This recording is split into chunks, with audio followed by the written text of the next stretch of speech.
हम एक बार फिर प्रस्तुत हैं साप्ताहिक सर्वेक्षण के साथ अंतर्राष्ट्रीय घटनाक्रम के। इसे खास तौर से तैयार किया गया है आप लोगों की ज़रूरत को ध्यान में रखते हुए, जो लोग सिविल सर्विस की प्रतियोगी परीक्षाओं की तैयारी कर रहे हैं। हमारा प्रयत्न इस पेशकश में यह रहता है कि हम सभी महाद्वीपों में जो प्रमुख महत्वपूर्ण घटनाएं हुई हैं, उन पर दृष्टिपात करें और एक खास नज़रिए से जो भारत के राष्ट्रीय हित से जुड़ा हुआ है, हम ये आकलन करने की कोशिश करते हैं कि कहीं भी जो कुछ घट रहा है, वो अमेरिका हो, अफ्रीका हो, यूरोप हो, सुदूर पूर्व एशिया हो, उसका क्या प्रभाव हमारे राष्ट्र हित पर पड़ेगा। हम यह भी प्रयास करते हैं कि कुछ छोटी-छोटी घटनाएं जो बहुत महत्वपूर्ण नहीं लगती हैं, उनको भी इसमें शामिल किया जा सके, क्योंकि हर छोटी अंतर्राष्ट्रीय घटना में यह संभावना हमेशा बनी रहती है कि निकट भविष्य में वो या तो किसी संकट को जन्म देगी या जो पेचीदा गुत्थियों का हम विश्लेषण करते हैं, उनकी जटिलता को और भी अधिक बढ़ा देगी। हम एक और कोशिश करते हैं इस सर्वेक्षण में, हम कुछ ऐसे मुद्दों पर दृष्टिपात करते हैं जो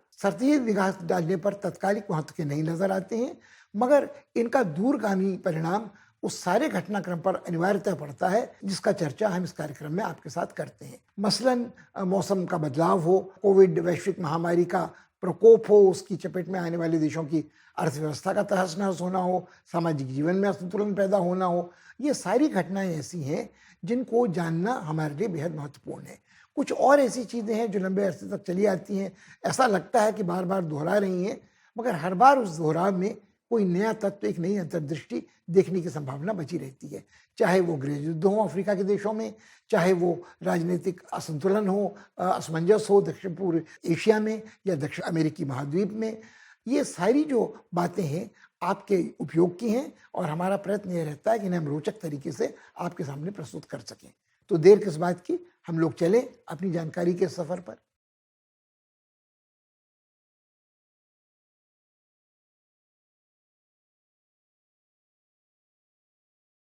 जिन घटनाओं ने विश्व समुदाय का ध्यान आकर्षित किया है और बहुत चिंताजनक हैं पिछले कुछ दिनों में, वो म्यांमार में सेना द्वारा तख्तापलट, जनतंत्र का गला घोंटना और एक अधिनायकवाद की स्थापना निर्लज्ज भाव से करने का प्रयास है। इस प्रयास की, इस बगावत, इस तख्तापलट के खिलाफ बड़े पैमाने पर शांतिपूर्ण प्रदर्शन म्यांमार के बड़े शहरों में, यंगोन में, मंडले में, बामियान में और अन्य बागान में और अन्यत्र हुए हैं। और तख्तापलट के बाद शुरू के कुछ दिनों में म्यांमार की फौजी सरकार ने कुछ संयम बरता था। शायद उसको ऐसा लगता था कि यदि कुछ प्रदर्शन होने देगी तो ये एक तरह से जिस तरह प्रेशर कुकर की भाप निकलती है, ये उत्तेजना और आक्रोश समाप्त हो जाएगा और स्थिति फिर से सामान्य हो जाएगी। लोग इस बात को स्वीकार कर लेंगे कि ऑंग सान सूची, जो इस बीच कुछ अपनी प्रतिष्ठा गंवा चुकी थी, फौजी सरकार का समर्थन करने में रोहिंग्याओं के वंशनाशक उत्पीड़न के खिलाफ मुखर हुई नहीं थी, बोली नहीं थी, तो भले ही वो नोबेल शांति पुरस्कार विजेता थी, मगर उनकी अंतर्राष्ट्रीय छवि थोड़ी थोड़ी धूमिल हुई थी। तो लोगों को लगता था कि किसी नेतृत्व के अभाव में और बाहरी समर्थन के अभाव में ये सारी जो प्रदर्शन है ये बहुत जल्द खत्म हो जाएंगे। मगर उनसे कहीं ना कहीं एक बड़ी चूक इस गणना में हुई थी, क्योंकि ये प्रदर्शन घटे नहीं बल्कि निरंतर बढ़ते ही गए। शुरू में इनका सामना करने में फौज ने थोड़ा धीरज दिखलाया, कभी कभार आंसू गैस छोड़े गए, कभी कभार जो पानी की तोपें होती हैं उनका प्रयोग किया गया। हाँ, आक्षेप तब भी लग रहे थे कि जो सैनिक तैनात थे वो बुरी तरह निर्ममता से पिटाई कर रहे थे अहिंसक प्रदर्शनकारियों की। इस बार जो बात रेखांकित की जाने लायक है कि इस बार जो प्रदर्शनकारी सड़कों पर उतरे थे वो एक नई पीढ़ी के किशोर थे, पेशेवर लोग थे। और अब तक सेना ने जिस तरह के विपक्ष का मुकाबला किया था वो पुरानी पीढ़ी के लोग थे, वो बिल्कुल भिन्न थे। नई पीढ़ी के जो नौजवान हैं, इनकी पहुंच है नए सामाजिक माध्यम तक, न्यू सोशल मीडिया तक, उनके पास इंटरनेट की सुविधा है, उनके पास मोबाइल फ़ोन है, और आप कितनी भी सख्ती से सेंसरशिप लगाएं, किसी न किसी तरीके से ये नई पीढ़ी अब इस उत्पीड़न के बर्बर दमन के चित्र और समाचार दुनिया तक पहुंचाती रह सकती है। यहाँ एक और बात को खुलासा करना बहुत ज़रूरी है। हम इस बात को नहीं भूल सकते हैं कि जब हम ये कहते हैं कि इस बार तख्तापलट के बाद फौजी सरकार म्यांमार जनतंत्र का गला घोंट रही है, तो वास्तव में जनतंत्र म्यांमार में कभी था ही नहीं। म्यांमार का नामकरण बदलने के पहले जो बर्मा नाम का देश था, बर्मा ही आज का म्यांमार है, वहाँ सन 62 में पहली बार सेना ने तख्तापलट किया था, जो अपने को तात्मा दो कहती है। और उस सेना ने कभी भी किसी जनतांत्रिक विपक्ष को सामने उभरने नहीं दिया। उनका कहना था वो जनहित में सारे निर्णय लेते हैं और उनसे बड़ा देशप्रेमी तत्व तो सारे देश में कोई है नहीं। तो जनरल निविन ने जब ये काम किया था 1962 में, तब से अब तक लगभग 60 साल बीत गए हैं और पर्दे के पीछे से हर महत्वपूर्ण नीति का फैसला सेना ही करती है। हाँ, कुछ समय तक ऐसा लगा था कि एक आधा अधूरा जनतंत्र शायद वहां स्थापित हो रहा है, जब ऑंग सान सूची के साथ सत्ता का साझा करने की पेशकश म्यांमार के जनरलों ने की थी। अब उन्होंने ऐसा क्यों किया था, इसके सोचने के अनेक कारण हैं। कुछ लोगों का मानना है कि उनको लगता था जब तक ये दिखावा अंतर्राष्ट्रीय समुदाय के सामने रहेगा तो उनके प्रति जो निषेध आदि लगे हैं, उनका जो बहिष्कार अंतर्राष्ट्रीय समुदाय में किया जाता रहा है, वो समाप्त हो जाएगा। मगर ऑंग सान सूची को कभी भी सत्ता में पूरी तरह से शामिल होने का मौका नहीं दिया गया। उनको एक बड़ी पदवी दे दी गई कि वो स्टेट काउंसलर हैं, सुप्रीम स्टेट काउंसलर हैं, मगर चूंकि उन्होंने एक विदेशी विवाह किया था, वो राष्ट्रपति नहीं बन सकती थी। और सेना ने अपने लिए संसद में काफ़ी सारी सीटें आरक्षित रखी थी और ये स्पष्ट कर दिया था कि विदेश नीति, प्रतिरक्षा आदि के मामलों में उन्हीं के पास एक अधिकार रहेगा और एक तरह से एक वीटो हर नीति पर सेना के पास हमेशा था। एक दूसरी बात जो रेखांकित की जाने लायक है वो ये है कि जब से सेना ने सत्ता ग्रहण की है, पहले बर्मा में और अब म्यांमार में निरंतर जारी रही है, वहाँ की अर्थव्यवस्था बहुत बुरी तरह से तहस नहस हो गई है। और इसका जो कारण है वो विशेषज्ञों के अनुसार वो सेना का भ्रष्टाचार है कि कभी एक देश जो चावल का निर्यात करता था, तेल का निर्यात करता था, अंग्रेज़ों ने सबसे पहले वहाँ तेल उद्योग शुरू किया था, कैसे वो इतना खस्ता हाल हो गया कि वहाँ महंगाई, मुद्रास्फीति बहुत ऊपर चढ़ गई है, आम आदमी की जीवन स्तर में गिरावट आई है और जो लोग अमीर हैं वो बेशुमार अमीर हैं और सेना के साथ जुड़े हुए उच्च पदस्थ सैनिक जनरल ही हैं। सेना के जो जनरल हैं उनके बारे में कहा जाता है कि उनकी दखलंदाजी अर्थव्यवस्था के हर क्षेत्र में है। वो बैंकों को चलाते हैं, वो वित्तीय संस्थाओं को चलाते हैं, वो बड़ी बड़ी कंपनियों में जिनमें विदेशियों के साथ वो उत्पादन करते हैं, सिले सिलाए कपड़ों का या जवाहरात का या इमारती लकड़ी का या उपभोक्ता सामग्री का, उस सब में उनकी हिस्सेदारी कहीं ना कहीं है। वो ऐसी कंपनियां जापान की भी हैं, सिंगापुर की भी हैं, आसियान के अन्य देशों की भी हैं, थाईलैंड की भी हैं। मगर सबसे बड़ी बात जो याद रखने लायक है वो ये है कि म्यांमार का सबसे बड़ा आर्थिक साझीदार उसका उत्तरी दैत्याकार पड़ोसी जनवादी चीन है, जो 34-35% का हिस्सेदार है उसके आयात का और इससे ज़रा ही कम का आंकड़ा है उसके निर्यात का। तो म्यांमार का निर्यात और म्यांमार में होने वाला आयात चीन की कृपा पर निर्भर है और जब तक चीन का समर्थन म्यांमार के इन जनरलों को प्राप्त है तब तक उन्हें इस बात की कोई चिंता नहीं होने वाली है कि बाहरी दुनिया उनके ऊपर कितने आर्थिक निषेध लगा रही है या उनका बहिष्कार कितना कर रही है। वो पूरी तरह से एकांतवास करते हुए भी निर्विघ्न शासन करते रहे हैं वहाँ। एक तीसरी बात जो ध्यान में रखने लायक है वो ये है कि म्यांमार की अर्थव्यवस्था का एक बहुत बड़ा हिस्सा नाजायज अवैध कारोबार का है। जो म्यांमार का उत्तरी इलाका है उसकी जो सीमा मिलती है चीन के साथ, वो करेन, चिन और शान लोगों की है और इसकी बदनामी बड़े लंबे समय तक उस गोल्डन ट्रायंगल के रूप में है, एक ऐसे सुनहरे त्रिकोण के रूप में जहाँ से मादक द्रव्यों की तस्करी दुनिया भर के लिए होती है। न केवल मादक द्रव्यों की तस्करी होती है, नाजायज हथियारों का व्यापार होता है या इमारती लकड़ी की भी। वो सारी चीज़ें यहाँ इसी अवैध कारोबार के जरिए जाती हैं और इस अवैध कारोबार को जो संरक्षण प्राप्त है उसके बारे में कहा जाता है वो भी उच्च पदस्थ सेना नायकों का है। अब यदि ये बात सच है और इसके सच न होने का कोई कारण नजर नहीं आता, क्योंकि जो खस्ताहाल अर्थव्यवस्था म्यांमार की है और आजकल इतने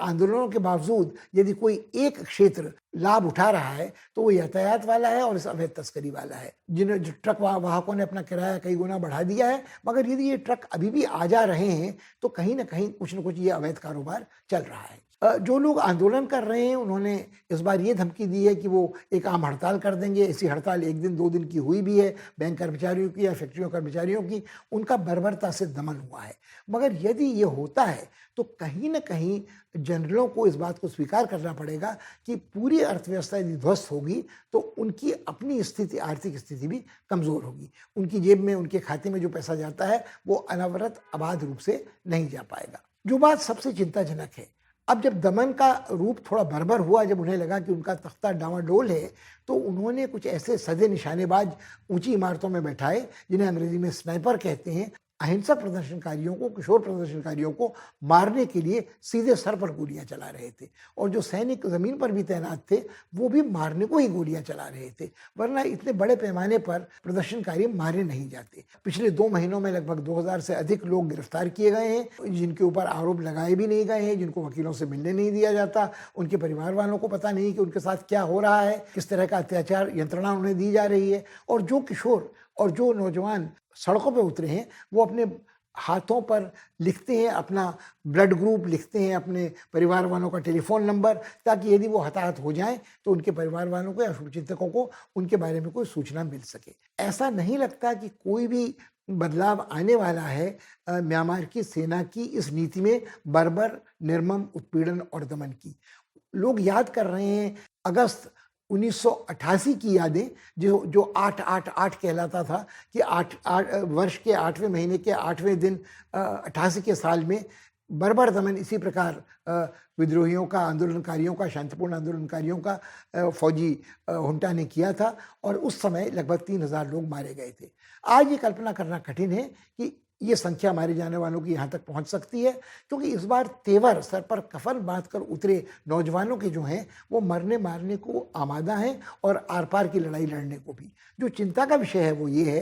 कि अंतर्राष्ट्रीय समुदाय इस सारी बर्बरता को, मानवाधिकारों के उल्लंघन को, जनतंत्र के क्षय को चुपचाप देख रहा है। क्यों देख रहा है चुपचाप? इसके 2 कारण हैं। एक तो जब तक म्यांमार को चीन का संरक्षण प्राप्त है, संयुक्त राष्ट्र उसके खिलाफ सुरक्षा परिषद में कोई प्रस्ताव पारित नहीं कर सकता। यदि पारित भी करेगा तो उसमें इतने संशोधन आ चुके होंगे कि वो कारगर नहीं हो सकता है। और दूसरी बात यह है कि म्यांमार के शासक इस बात को अच्छी तरह जानते हैं कि ये आर्थिक निषेध एक पक्षी हों या बहुपक्षीय हों, उन्हें अमेरिका लगाए या संयुक्त राष्ट्र, उसका कोई खास असर ऐसे देश पर नहीं होता जहां जब तक एक छोटा सा श्रेष्ठी वर्ग खुशहाल बना रहता है और ताकतवर बना रहता है, तब तक आम जनता की परेशानी से किसी का कोई लेना देना नहीं होता। ये आर्थिक निषेधों की असमर्थता विश्व समुदाय ईरान में देख चुका है, रूस के संदर्भ में देख चुका है, स्वयं उत्तरी कोरिया और चीन के संदर्भ में देख चुका है, तो ये अमेरिका वेनेजुएला पर लगाकर देख चुका है। तो कुल मिलाकर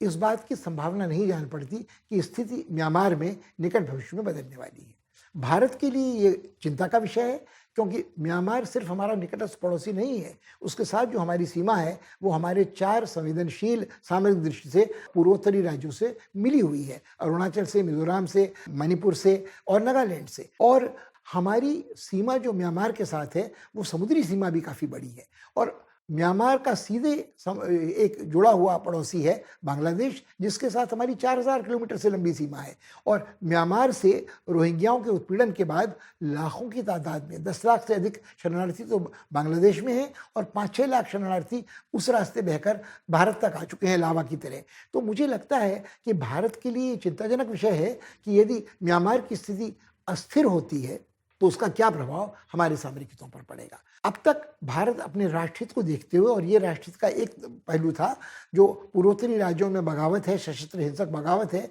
वहाँ की जो बागी भागकर म्यांमार में शरण लेते हैं, उन्हें म्यांमार की फौजी सरकार हमें आसानी से लौटा देती थी, उनके बारे में सूचना दे देती थी। मगर ये कल्पना करना कठिन है, यदि ये स्थिति अधिक फैलती है, अधिक हिंसक बनती है, विस्फोटक बनती है, तो भारत इस अपने रवैये पर बरकरार रह सकता है। भारत का आर्थिक साझेदारी में हिस्सा म्यांमार के साथ बहुत थोड़ा है, न म्यांमार के से आने वाले आयात या निर्यात का कोई बहुत बड़ा प्रभाव हमारे ऊपर पड़ता है। मगर कुल मिलाकर अभी जो होना शुरू हुआ है, रोहिंग्याओं के बारे में तो भारत ये कह सकता था कि समस्या उसकी नहीं है, ये म्यांमार की है या एक सीमा तक बांग्लादेश की है। मगर आज जो शरणार्थी म्यांमार से भारत में आ रहे हैं, उनमें कुछ फौजी हैं, कुछ पुलिस वाले हैं, जिनका कहना है कि वो अपनी सरकार के गैर कानूनी मानवाधिकारों का उल्लंघन करने वाले आदेश मानने को तैयार नहीं है, और यदि उन्हें वापस उनके देश में भेजा जाएगा तो निश्चय ये उनके लिए प्राणदंड जैसा होगा। और बल्कि मिजोरम के एक गैर सरकारी संगठन ने एक प्रस्ताव पारित किया है और भारत के राष्ट्रपति से अपील की है कि इन लोगों को, जो उन्हीं के साथ उनका हाड़मास है, उनके संबंधी हैं, उनको वापस न भेजा जाए और उनको यहाँ शरण दी जाए। यदि संख्या थोड़ी भी होती है, कुछ 100 भी होती है, तो निश्चित रूप से ये एक तनाव पैदा करेगी भारत और म्यांमार के संबंधों में। अब म्यांमार के साथ जो स्थिति है वो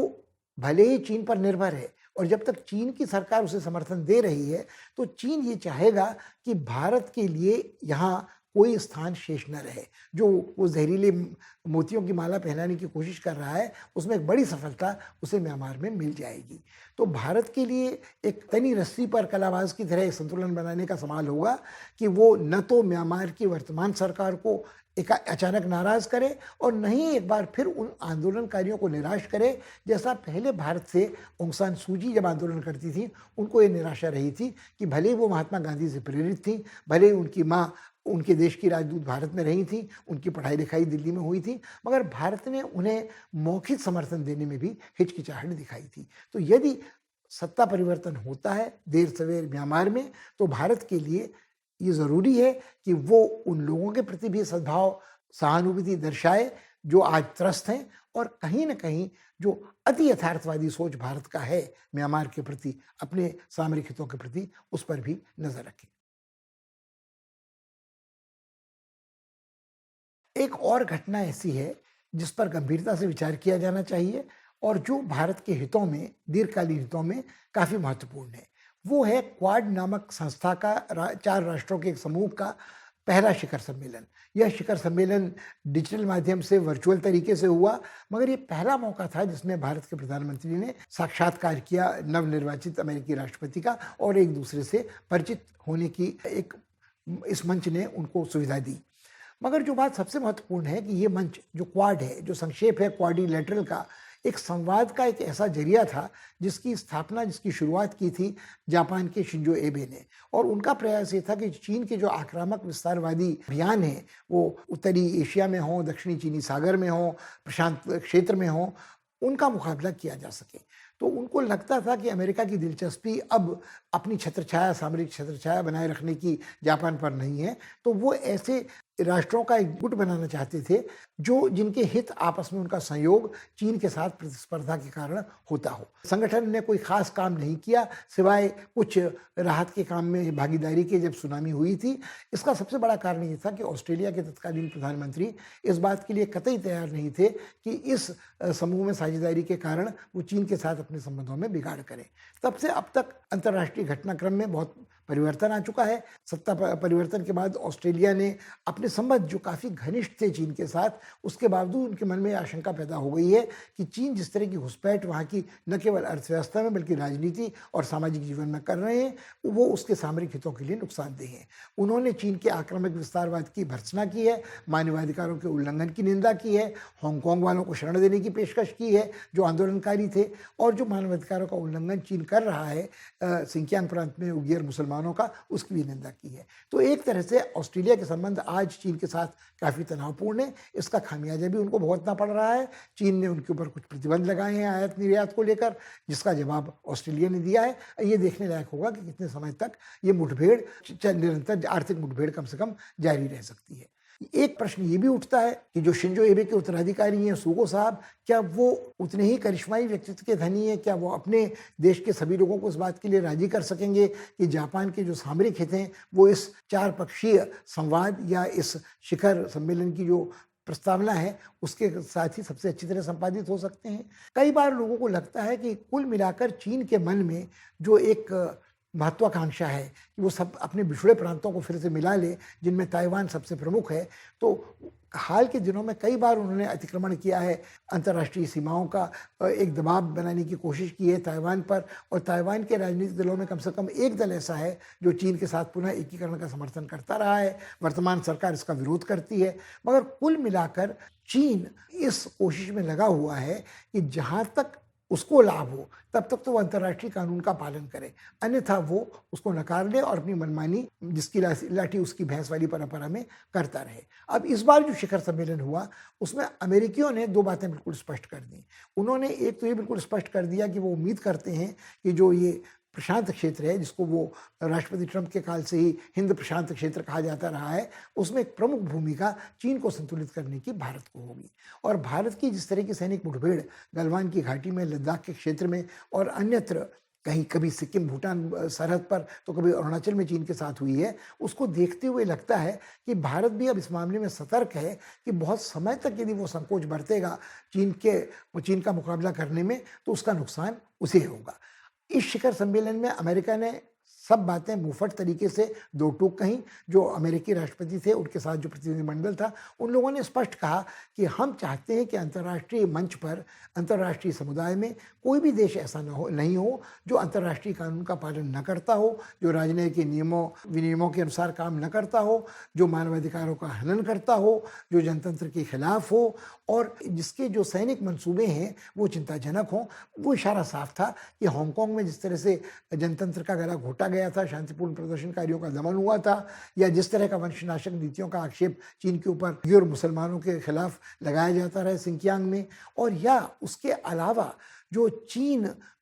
कोई भी अंकुश नहीं लगाता है और एक मोहरे की तरह इस्तेमाल करता है उत्तरी कोरिया का, और जब उसको रास आता है तब तो विश्व व्यापार संगठन के प्रावधानों का अनुसरण करता है, और अन्यथा वो कहता है कि उसका तो कोई लेना देना इनसे नहीं है, और वो अपनी अर्थव्यवस्थाओं को बाहर से जो आने वाले हैं उनके लिए प्रतिबंधित रखता है। ये एक विचित्र बात है कि जहाँ वैश्विक महामारी कोविड के कारण सारी दुनिया की अर्थव्यवस्था चरमरा गई, वहाँ चीन की अर्थव्यवस्था तेजी से स्वास्थ्य लाभ करके फिर से थोड़ा वृद्धि की दर दर्ज कराने में कामयाब रही है। चीन के ऊपर अमेरिका का एक आक्षेप यह भी है कि जिस समय वैश्विक महामारी का विस्फोट हुआ तो चीन ने सच को दबाने छुपाने की कोशिश की और अनैतिक प्रभाव डाला विश्व स्वास्थ्य संगठन पर। इस आरोप को चीन नकारता रहा है, मगर चीन का ये कहना है कि उनका राक्षसीकरण, दानवीकरण अमेरिका करता है इस कारण कि उनकी आर्थिक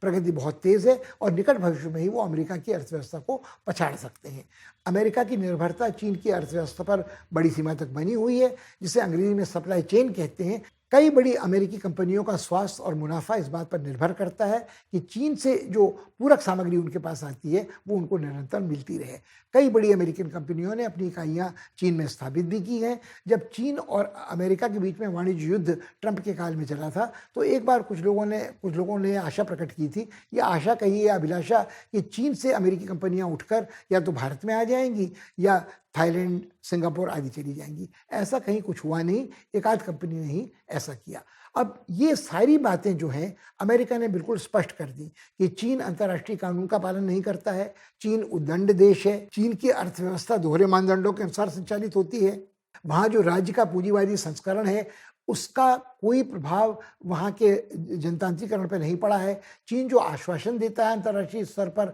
उनका पालन नहीं करता, जैसे हांगकांग के विषय में। तो वो कहता है कि स्वायत्तता तिब्बत में है, वो कहता है कि उसने स्वायत्तता हांगकांग को दी थी, मगर जब उसे मौका लगता है वो कहता है सब ये देशद्रोही हैं, ये विदेशी साजिश है, और वो सख्ती से उनका दमन करता है। और इन सारी बातों को नकारा नहीं जा सकता कि चीन की अर्थव्यवस्था आज दुनिया की दूसरी सबसे बड़ी अर्थव्यवस्था है, और यदि भारत देखे तो भारत की अर्थव्यवस्था उसकी तुलना में उसका 10वां हिस्सा भी नहीं है। तो भले ही भारत की अर्थव्यवस्था भी दुनिया की अर्थव्यवस्थाओं में 5वें स्थान पर आज है, मगर उसकी कोई तुलना चीन से या उसके बाद जो फ्रांस और जर्मनी है उनके साथ करना असंभव है। बहुत बड़ा फासला इनके बीच में है। तो और स्वयं भारत अपनी आर्थिक अर्थव्यवस्था के में सुधार के लिए, स्वास्थ्य लाभ के लिए चीन से आने वाली सामग्री पर बड़ी सीमा तक निर्भर है। वो प्राण रक्षक औषधियाँ हों, वो मोटर गाड़ियों के कल पुर्जे हों, या वो और उपभोक्ता सामग्री हो। तो चीन ने जिस तरह की घुसपैठ संसार के देशों में की है, अमेरिका को ये भी शिकायत थी कि हुआवे जैसी जो कंपनियां हैं जो टेलीकॉम की, वो एक सामरिक सुरक्षा के लिए खतरा है, क्योंकि वो जो जानकारी अपनी तक परिष्कृत टेक्नोलॉजी से हासिल करती हैं वो सीधे सीधे चीन की सरकार को, सेना को, खुफिया विभागों को देती है। मगर अमेरिका को ये भी स्वीकार करने की मजबूरी है कि हुआवे की 5G टेक्नोलॉजी के मुकाबले की कोई टेक्नोलॉजी न उसके पास है, न यूरोप के पास है, न ब्रिटेन के पास है, और जब तक वो उसकी बराबरी करेंगे तब तक काफ़ी बड़ा जो उन्होंने निवेश किया है चीनी टेक्नोलॉजी में, यदि उसका वो बहिष्कार करते हैं तो उसका सीधा नुकसान उनको होगा। तो चीन आज इस सुखद स्थिति में है कि जैसा उसने स्पष्ट कहा जब ये शिखर सम्मेलन चल रहा था कि इसमें भाग लेने वालों को ये बात सोचनी चाहिए कि वो लोग अमेरिका के बगल बच्चे न बन जाएं, वो अमेरिका के हितों को अपना हित न समझें, और उनका कोई भी प्रयास इस तरह का नहीं होना चाहिए कि वो किसी तीसरे देश को, इशारा साफ था चीन को, अपने दुश्मन के रूप में न देखें और उसे निशाना न बनाएं। ये राजनयिक चुनौती भारत के लिए बनी रहेगी कि निश्चित रूप से वो चीन का प्रतिद्वंदी है, चीन का प्रतिस्पर्धी है, और चीन के साथ उसका बैर भाव ही स्थायी भाव संबंधों का रहा है। मगर जैसा अमेरिका कहता है कि हर प्रतिद्वंदी को, हर प्रतिस्पर्धी को शायद शत्रु नहीं समझा जा सकता है। हमारी कोशिश राजनीति में ये होनी चाहिए कि हम प्रतिस्पर्धा और सहकार को साथ साथ जारी रख सकें। ये कहना आसान है, इसे कर दिखाना कठिन है, मगर भारत के लिए ये समस्या आज मुँह बाए सामने खड़ी है कि चीन का जो प्रभाव आसियान देशों पर है, चीन का जो प्रभाव भारत के पड़ोसियों पर, नेपाल पर, बांग्लादेश पर, श्रीलंका पर है और ख़ासकर पाकिस्तान पर, जो उसका संरक्षित राज्य एक तरह का है, उसको देखते हुए भारत एक सीमा से आगे अमेरिकियों को खुश करने के लिए चीन का विरोध मुखर रूप से, स्पष्ट रूप से नहीं कर सकता है। मगर गलवान की घटना के बाद और अरुणाचल में ध्वंस धमकी के बाद भारत यह भी समझता है कि चीन की दोस्ती या चीन की किसी आश्वासन पर भरोसा करना खतरनाक है। इन दिनों जब भारत व्यस्त रहा है, मुख्यतः क्वाड यानी चतुष्कोणीय संवाद वाले मंच पर अपनी भूमिका को अधिक सार्थक और ठोस बनाने के लिए वो कोशिश करता रहा है कि अमेरिका के साथ सामरिक हितों का सन्निपात बिल्कुल स्पष्ट हो सके और भारत को किसी भी तरह से चीन का मुकाबला करने में कोई असमर्थता न हो। भारत ने यह भी प्रयत्न किया है कि उसका जो वैक्सीन राजनय है, वो उसकी सौम्य शक्ति का प्रदर्शन कर सके दुनिया के 70 से अधिक देशों में और उसकी टेक्नोलॉजी की क्षमता का भी प्रचार इसके ज़रिए कर सके। मगर साथ ही साथ उसे ध्यान रखना पड़ा है अपने पड़ोस पर और पड़ोसी देशों में जिस देश ने उसके लिए थोड़ी चिंता पैदा की है अनायास, वो शायद श्रीलंका है। श्रीलंका की सरकार ने एक घोषणा हाल में की कि वो अल्पसंख्यक मुस्लिम समुदाय में बुर्का पहनने पर प्रतिबंध लगाने वाली है। उनका कहना यह है कि यह कदम इसलिए ज़रूरी हुआ है कि जो अतिवादी, आतंकवादी, उग्रवादी तत्व हैं जो इस्लाम का नाजायज़ दुरुपयोग करते हैं, श्रीलंका अकेला ऐसा देश नहीं है जिसे इस तरह का प्रतिबंध लगाने की मजबूरी है। फ्रांस में भी आतंकवादी घटनाओं की पुनरावृत्ति के बाद मस्जिदों पर निगरानी सख्त कर दी गई है, मदरसों पर शिक्षा पर प्रतिबंध लगाए गए हैं, बल्कि घरों पर शिक्षा देने पर भी रोक लगाई गई है। हर छात्र को सरकारी स्कूल में ही शिक्षा ग्रहण करनी होगी और पहले से ही वहाँ हिजाब आदि पर प्रतिबंध लगाए गए हैं। मगर ये बात स्वीकार करनी पड़ेगी कि फ्रांस का जो तर्क है वो अपनी जगह पर थोड़ा दीगर है। उनका कहना है कि फ्रांसीसी क्रांति से ही वहाँ धर्मनिरपेक्षता का जो सिद्धांत है वो राज्य और व्यक्तिगत आस्था के बीच एक बड़ी दीवार खड़ी करता है और सार्वजनिक जीवन में धर्म की कट्टरता का कोई स्थान नहीं है। न धार्मिक प्रतीक दिखाए जा सकते हैं, न वहाँ कोई कृपाण धारण कर सकता है, न क्रॉस अपने गले में लटका सकता है। जहाँ तक श्रीलंका का प्रश्न है, वहाँ की बहुसंख्यक जनता बौद्ध है और वहाँ की सरकार वो कहती है कि वो किसी के साथ भेदभाव नहीं बरतती है, मगर जो कष्ट का कारण है वो जो बौद्ध धर्म के अनुयायी सिंहल हैं, वो भाषाई हो, धार्मिक आधार हो, सांप्रदायिक आधार हो, जातीय आधार हो, उनका एक वैमनस्य दीर्घकालीन चलता आता है दूसरे अल्पसंख्यक समुदायों के साथ, जिनमें तमिल भी हैं। और जहाँ तक भारत की समस्या है वो तमिलों को लेकर सबसे ज़्यादा है। जो श्रीलंका के उत्तरी जाफना प्रायद्वीप में तमिल रहते हैं, उनके कारण एक बहुत बड़ी समस्या श्रीलंका की सरकार के लिए दशकों तक चली थी, जब लिट्टे का जो आतंकवादी संगठन था, जिसे सबसे खतरनाक आतंकवादी संगठन विश्व का एक वक्त माना जाता था, जिसके बारे में श्रीलंका की सरकार को ये शक था कि उसे प्रोत्साहन भारत से मिलता रहता है, तमिलनाडु में अपने भाई बिरादरों से। और ये भी एक हद तक सच था कि एक समय सैनिकों को भारत में प्रशिक्षण भी खुफिया तौर पर दिया गया था। अब भारत का जब शांति रक्षक दस्ता श्रीलंका में गया तो तब भी उसका प्रयास ये था कि श्रीलंका की सरकार को लगता था कि उसके ऊपर हर बार ये दबाव डाला जाता है कि वो अनावश्यक रूप से नरम हो तमिलों के प्रति, और तमिलों को सत्ता के हस्तांतरण का प्रश्न हो या उनके विकास का प्रश्न हो या उनको बराबरी का अधिकार देने का प्रश्न हो, श्रीलंका की सरकार हमेशा कहती रही है वो तो ऐसा करती ही है। मगर तमिलों के मन में असंतोष और आक्रोश भड़काने का काम तमिलनाडु की द्रविड़ पार्टियां करती हैं। इस बार कठिनाई क्या है? तमिलनाडु में चुनाव हो रहे हैं और चुनाव अभियान के दौरान अक्सर इस तरह की बातें कही जाती हैं और दोनों ही द्रविड़ पार्टियां ये दावेदारी करती हैं कि वो तमिलों के हितों की रक्षक हैं, विश्वव्यापी हितों की रक्षक हैं। तो कुछ तनाव स्वाभाविक रूप से पैदा हो सकते हैं श्रीलंका और भारत के बीच में, राजनीतिक तनाव। इसके साथ गुत्थी को पेचीदा करने वाली बात यह है कि भारत में भी हाल में ये आक्षेप लगाए जाते रहे, भारत पर भी, कि यहाँ के अल्पसंख्यकों के धार्मिक बुनियादी अधिकारों का उल्लंघन, अवहेलना का काम भी कुछ तेज हुआ है। ये बुनियादी अधिकार संकुचित हुए हैं, भले कानूनी रूप से संकुचित न हुए हों, मगर चाहे वो नागरिकता अधिकार में संशोधन हो या वो राष्ट्रीय नागरिकताओं का पंजीकरण हो, कहीं न कहीं लोगों को ये लगता है कि वो राम मंदिर निर्माण के बारे में फैसला हो, कि कहीं न कहीं एक हितों का सामंजस्य भी है और एक हितों का टकराव भी है। तो भारत के लिए जो बुनियादी राजनीतिक चुनौती है, समस्या है, वो बरकरार यह है कि केंद्र के राजनीतिक संबंध एक संप्रभु देश श्रीलंका से कैसे होंगे, जहाँ किसी के मन में ये शक शक पैदा ना हो कि उनके आंतरिक मामलों में कोई दखल-अंदाज़ी हो रही है। दूसरी ओर हमारी संघीय व्यवस्था में जो कुछ राज्य हैं, जिनके तेवर एक द्रविड़ राजनीति के हैं, तमिल पक्षधरता के हैं, उससे कहीं हमारा राजनय असंतुलित ना हो। अभी हाल में श्रीलंका ने भारत को ये रियायत दी थी कि कोलंबो के बंदरगाह के पूर्वी हिस्से के विकास के लिए जापानी और भारतीयों की साझेदारी में बड़ा अभियान चलाया जा सके, बड़ी परियोजना को स्वीकृति दी गई थी। इसके कुछ ही समय पहले चीनियों ने हथिया लिया था हम्बनतोता का बंदरगाह, जहां उनका प्रयास एक नौसैनिक अड्डा बनाने का है। चीनी कहते हैं उनका कोई इरादा नौसैनिक अड्डा बनाने का नहीं है, मगर एक बार जब पोत पूरी तरह उनके हाथ में आ जाएगा तो उनके ऊपर अंकुश लगाने की क्षमता किस श्रीलंका की सरकार की हो सकती है। ये बुर्का वाला जो प्रसंग है, ये भारत के लिए गले की फांस देर सवेर बन सकता है। उत्तर की दिशा में नेपाल की स्थिति भी काफी समय से अस्थिर चली आ रही है। एक ऐसा संवैधानिक संकट वहां जारी है जिसके बारे समाधान के बारे में कोई आसार नजर नहीं आ रहे हैं। शुरू कुछ इस तरह से हुआ था कि चीनियों के प्रयास से नेपाल की जो दो साम्यवादी पार्टियां थी, ओली साहब की मार्क्सिस्ट लेनिन पार्टी और माओइस्ट सेंटर पार्टी प्रचंड की, उन दोनों की एकता संभव की गई थी, उन दोनों को मिलाकर एक कर दिया गया था। और जो नई सरकार बनी थी उसमें एक समझौता ये था कि आधे समय तक ओली प्रधानमंत्री रहेंगे और आधे समय के बाद वो सत्ता का हस्तांतरण कर देंगे प्रचंड को, और प्रचंड जो पार्टी के अध्यक्ष होंगे वो पद खाली कर देंगे ओली के लिए। मगर ओली साहब, और शुरू में ओली साहब के तेवर कुछ इस प्रकार के थे कि वो भारत विरोधी तेवर अपनाते थे, अपने को खांटी देशभक्त नेपाली राष्ट्रहितों का संरक्षण बनाते हुए, और उनको समर्थन चीन से भी मिलता था। और जो चीन की राजदूत नेपाल में तैनात थी, उन्होंने बड़े समय तक बड़े अशोभनीय तरीके से, कुछ गैर राजनयिक तरीके से कुछ इस तरह के काम किए कि वो लगता था कि उनका हस्तक्षेप नेपाल की आंतरिक राजनीति में बिल्कुल स्पष्ट है। कभी वो राष्ट्रपति से मिलती थी, कभी वो ओली से मिलती थी, कभी प्रचंड से मिलती थी, कभी पार्टियों को एक करने की कोशिश करती थी,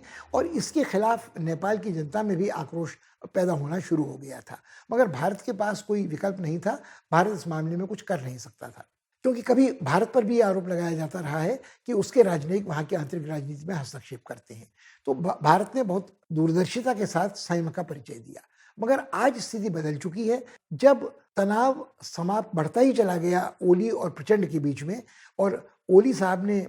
सत्ता का हस्तांतरण करने से इनकार कर दिया, तो प्रचंड ने उन्हें चुनौती दी कि वो अल्पमत में है पार्टी में, उन्हें अपदस्थ किया जा सकता है। ये पार्टी की कशमकश के बाद जब चीन भी अपने प्रयासों से मध्यस्थता में असफल रही, तो ओली ने संसद को भंग करने की सिफारिश कर दी और राष्ट्रपति ने उनकी सिफारिश को मान लिया। प्रचंड इससे बहुत आहत हुए और उन्होंने सर्वोच्च न्यायालय में इसके खिलाफ, उनके समर्थकों ने याचिका पेश कर दी, और सर्वोच्च न्यायालय ने ये फैसला ओली के विपक्ष में दे दिया और कहा कि संविधान को भंग करने का फैसला गैर कानूनी, असंवैधानिक था। अभी भी तेवर बदले नहीं ओली के। उन्होंने कहा कि यदि प्रेसिडेंट चाहते हैं मुझे हटाना तो अपनी पूरी ताकत आजमा कर देख लें, मैं ये पद खाली करने वाला नहीं हूँ, और मैं अपना जो विश्वास मत है वो संसद के सामने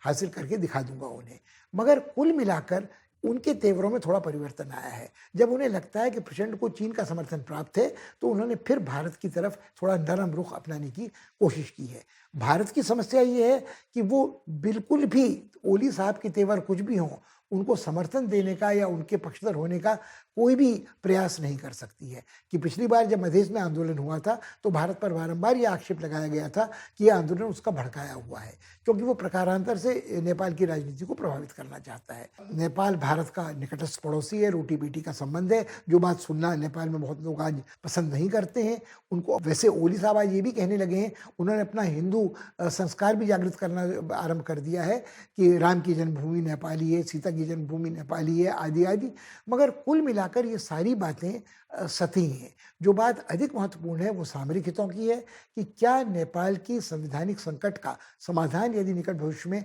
नेपाली स्वयं नहीं करते हैं तो क्या इसका नाजायज फायदा चीनी नहीं उठाएंगे, और यदि चीनी ऐसा करते हैं तो भारत के सामरिक हित वहाँ किस तरह प्रभावित होंगे। अतीत में नेपाल की ज़मीन का दुरुपयोग भारत के बैरी तत्वों ने किया है। वहाँ से पाकिस्तान के एजेंटों ने हवाहरण किया है, विमानों का अपहरण किया है, और वहाँ जब माओवाद का संकट चरमोत्कर्ष पर था तो वहाँ से माओवादी विचारधारा का, नाजायज हथियारों का प्रवाह भारत के माओवादियों के समर्थन के लिए भी आता रहा है। आज स्थिति उतनी बुरी नहीं है, मगर भारत के लिए फिर भी ये चिंता का विषय है कि नेपाल में जल्द से जल्द संवैधानिक संकट दूर हो और इस तरह की जो मांगें बीच बीच में उठती रही हैं कि राजा वापस आए, वहाँ हिंदू राज्य की पुनर्स्थापना हो, इसके बारे में भी लोगों के मन में असमंजस स्वाभाविक है, क्योंकि भारत में भी अनेक तत्व ऐसे हैं जो कई बार भारत के संविधान में धर्मनिरपेक्षता की आलोचना करते हैं और ये कहते हैं कि भारत तो वास्तव में एक हिंदू राष्ट्र ही है और उसको हिंदू राष्ट्र ही होना चाहिए। मगर ये बात दीगर है, मगर इन सारे कुतर्कों का दुरुपयोग हो सकता है। तो चाहे उत्तर में नेपाल हो या दक्षिण में हिंद महासागर में श्रीलंका, भारत के लिए आने वाले दिनों में दोनों पड़ोसी देशों का घटनाक्रम, राजनीतिक घटनाक्रम धैर्य से देखने के अलावा दूसरा विकल्प उसे नहीं देता है। मगर हमारे सामरिक हितों को ये घटनाक्रम दोनों ही जगह अनिवार्यतः प्रभावित करेगा। इस सप्ताह के लिए इतना ही, मगर हम याद दिलाएं आपको कि आप इस सर्वेक्षण का उपयोग करें अपनी याददाश्त को दुरुस्त रखने के लिए, दोहराने के लिए। कोशिश करें इस सर्वेक्षण के साथ साथ स्वयं कुछ चीज़ों को परखने की, पढ़ने की, देखने की। कौन मुख्य अभिनेता हैं, कौन मुख्य मुद्दे हैं, इनका जन्म किस समय हुआ था, स्थिति में बिगाड़ कब से आना शुरू हुआ है और इनके आपस में पारस्परिक अंतर संबंध क्या हैं। मसलन नेपाल हो या श्रीलंका, दोनों जगह चीन एक महत्वपूर्ण घटक के रूप में भारत की राजनीति के लिए, राजनीति के लिए चुनौती बना हुआ है। यही बात क्वाड के संबंध में है कि हमारे अमेरिका के साथ हितों का संयोग, सन्निपात 100% नहीं है, मगर कहाँ तक है और किस सीमा तक है। और यदि अमेरिका की एक मुठभेड़ चीन के साथ भिड़ंत हो रही है तो भारत उस भिड़ंत में साझेदार होने, अपने सामरिक हितों की रक्षा के लिए साझेदार तो हो सकता है, मगर अमेरिका स्वयं इस बात को स्वीकार करता है कि कुछ मुद्दे ऐसे हैं जिनमें चीन को हाशिए पर रखकर कुछ भी नहीं हो सकता है। मान लीजिए मौसम बदलाव का प्रश्न है, या मान लीजिए वैश्विक महामारी पर काबू पाने का प्रश्न है। इनमें से एक तात्कालिक चुनौती है, दूसरी दीर्घकालीन चुनौती है, जिसे टिकिंग टाइम बॉम्ब कहते हैं। मगर दोनों ही ऐसे मुद्दे हैं जिनमें चीन क्या करेगा